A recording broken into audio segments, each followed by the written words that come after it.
Hai everyone, perkenalkan aku Diva Zafira, awardee LPDP PK 248 yang bertujuan ke the University of Queensland majoring in Master of Pharmaceutical Industry Practice, Australia, jalur reguler LOA. Jadi hari ini aku akan jawab beberapa pertanyaan dari anak-anaknya teman-teman papaku terkait LPDP yang alhamdulillah aku berhasil lolos dengan 1 kali percobaan. Disclaimer sebelumnya, aku bukan yang paling hebat, jadi skorku hanya sedikit tipis dari passing grade yang udah ditentukan oleh LPDP. Tapi semoga jawabanku dari pertanyaan-pertanyaan ini bisa membantu kalian untuk setidaknya seminimal-minimalnya dapat skor yang just enough for you to pass the passing grade of LPDP. So first question, tes LPDP itu ada apa aja? Yang pertama ada tes administrasi. Jadi di tes ini aku bisa bilang merupakan tes yang paling mudah tapi juga sangat menentukan. Di tes administrasi ini kalian akan diminta untuk mengumpulkan dokumen-dokumen dan mensubmit esai dari pertanyaan yang diminta oleh LPDP-nya sendiri. Nah, kenapa aku bilang ini yang paling mudah? Karena sebenarnya selama kalian mengisi semua esai yang diminta oleh LPDP itu dengan komplit dan mensubmit semua dokumen yang diminta secara teliti, secara lengkap, dokumennya semuanya masih berlaku dan tidak ada dokumen yang kalian palsukan, kalian pasti 100% akan lolos. Tapi sayangnya banyak juga yang menganggap remeh di bagian esai dan mengisi seadanya. Padahal esai ini sangat menentukan performa kalian di tahap terakhir tes LPDP. Yang kedua ada tes bakat skolastik, di mana di sini kalian akan mengerjakan soal-soal yang menguji kemampuan berpikir kalian. Untuk soalnya seperti apa dan gambarannya seperti apa, aku tidak bisa memberitahu karena aku sendiri jalur ROA, di mana kalau kalian sudah mendapatkan LOA atau sudah mendapatkan kampus, kalian tidak perlu mengikuti tes bakat skolastik. Jadi aku sendiri belum berpengalaman di sini. Dan setauku selama kalian bisa melewati passing grade-nya, kalian juga pasti akan lulus tes bakat skolastik ini. Nah, yang ketiga dan yang terakhir adalah tes substansi atau tes wawancara. Ini merupakan tahap terakhir yang juga memberi nilai terbanyak apakah kalian akan diterima LPDP atau tidak.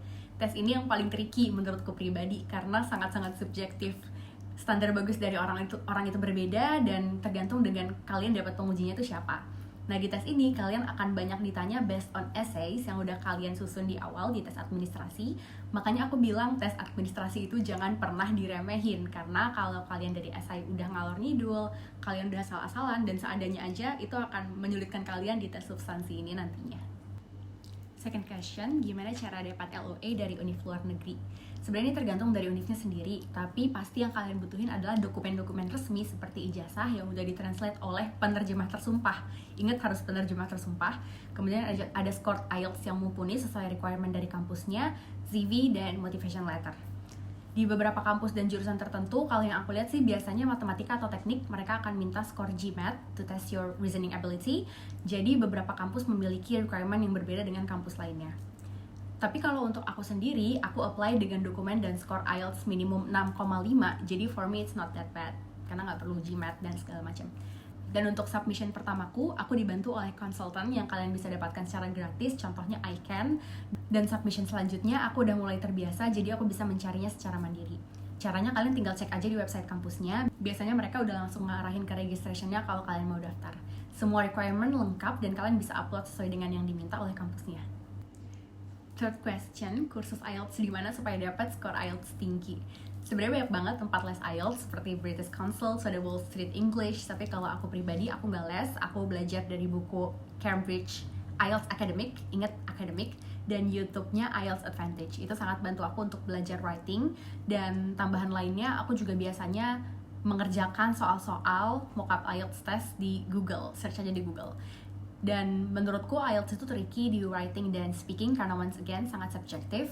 Jadi kalau untuk writing saranku adalah perbanyak kosakata dan ketahui pola penulisan, karena kalau untuk IELTS itu ada triknya sendiri. Dan kalau speaking, I think it's gonna be find a partner, there's no other way.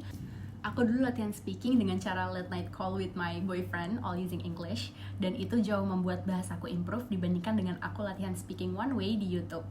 Karena kalau dengan partner atau ada temannya, itu kalian akan dapat feedback dan obrolan kalian juga akan dua arah. Kalian bisa melanjutkan conversation dari tema yang sebelumnya. Next question, Win kan bukan PTN top 10, kok bisa lulus LPDP? So, kuliah di kampus top 10 itu memang sebuah privilege karena kalian bisa jadi terekspos sama kegiatan atau program eksklusif seperti Student Exchange Program, International Conference, dan lain-lain. Tapi selain itu, LPDP tidak melihat kampus asal. Jadi LPDP lebih mempertimbangkan kampus yang dituju dan seberapa relevan background kalian dengan visi misi kalian. So, daripada kalian overthink mikirin apakah kampus asal kalian cukup bagus untuk LPDP, lebih baik pikirin apakah kampus yang dituju sudah sesuai dengan visi misi kalian dan apakah background kalian sudah cukup kuat untuk visi misi tersebut. Jadi gimana tipsnya supaya bisa masuk LPDP walaupun bukan dari top 10? Linearkan kegiatan kalian dan aktif. Engage sebanyak-banyaknya ke masyarakat atau lingkungan sekitar, atau lakukan riset dan tentang permasalahan nyata apa yang ada dan hubungan itu dengan kampus tujuan kalian.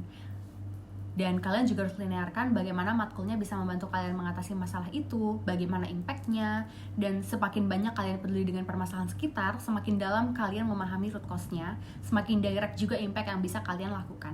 Number 5, setelah lulus S1 kok nggak langsung daftar S2? Apa memang sebaiknya kerja dulu sebelum S2? I actually can give you 3 example for this. Jadi case pertama is when you wanted to be an academic, researcher, or some kind of a lecturer. Gak harus kerja karena alasan S2-nya bisa based on S1 atau pengalaman riset sebelumnya yang kalian rasa belum cukup baik atau bisa dikembangkan dan kalian perlu S2 untuk itu. Case number 2 adalah praktisi. Kalau praktisi, baiknya kerja dulu agar tahu kondisi di lapangan seperti apa dan ilmu apa sih yang benar-benar dibutuhkan dan bisa diimplementasikan di sini. Case number 3 is entrepreneur. Jadi kalau untuk entrepreneur kalian bisa dua-duanya, I guess, karena kalian bisa ngambil dari pengalaman kalian di perusahaan atau based on family's business. Pertanyaan 6, IPK-nya berapa? Berapa syarat lulus LPDP? So for S1 aku 3,47 dan apoteker 3,57, which is not exceptional. Untuk LPDP sendiri itu minimal 3,0. Selama nilai IPK kalian di atas 3, kalian bisa mendaftar dan eligible dari sisi IPK sebagai order LPDP. Pertanyaan nomor 7, persyaratan apa yang dirasa susah waktu daftar LPDP? Sebenarnya menurutku persyaratan untuk scholarship itu template-nya mirip. Aku udah daftar AS, aku juga udah daftar Chevening, dan dokumen yang diminta itu nggak pernah jauh-jauh dari identitas diri, kemudian juga ijazah, family record, study record, CV, pengalaman, dan lain-lain. Tapi yang beda dari LPDP dengan yang lain, dia itu punya pertanyaan tambahan seperti kekurangan kelebihan diri, pengalaman membanggakan dan kurang membanggakan, kesalahan yang dilakukan selama belajar atau bekerja, tugas di luar ruang lingkup yang seharusnya, dan esai mengenai pembeda dari peserta lain. Jadi ketika scholarship lain mainly fokus dengan tujuan dan linearitas kita, LPDP juga fokus ke psikologi dan cara kita berpikir.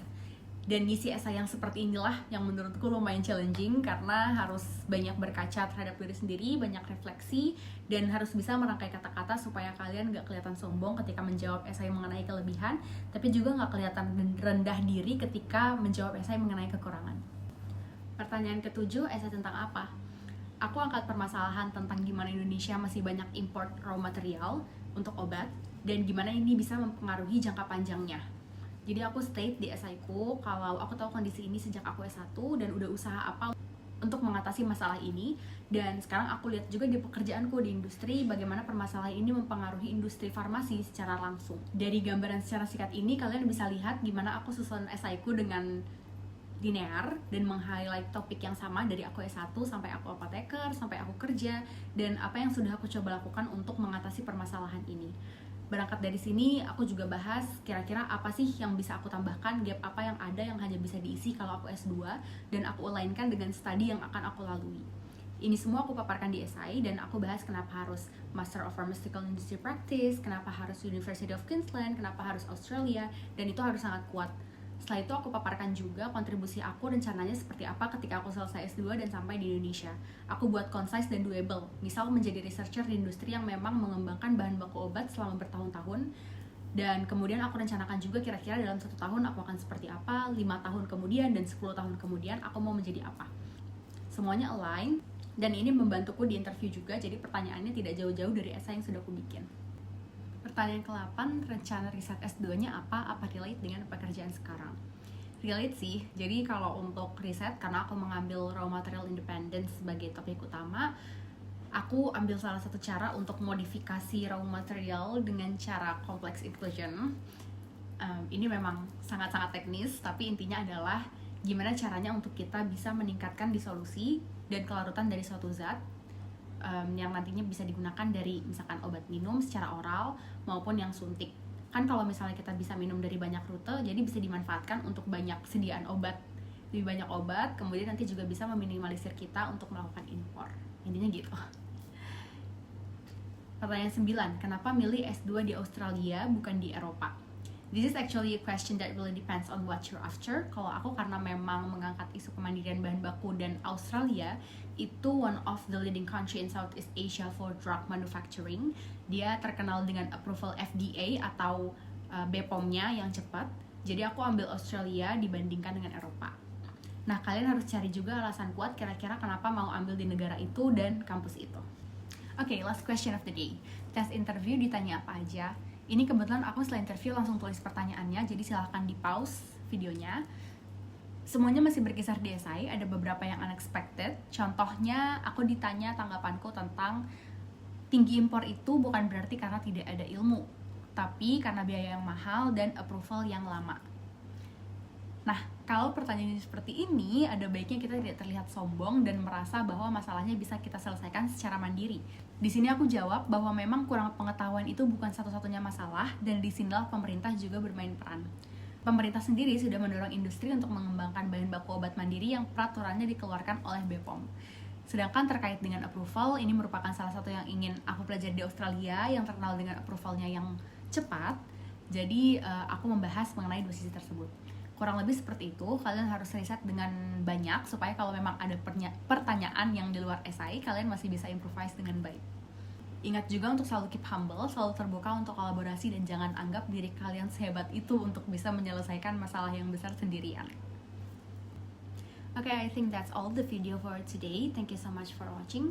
Aku sangat terbuka kalau misalkan teman-teman ada yang mau tanya lagi atau kalian ada yang mau esainya di-review, silahkan kontak ke bawah ini. Thank you so much. See you another time.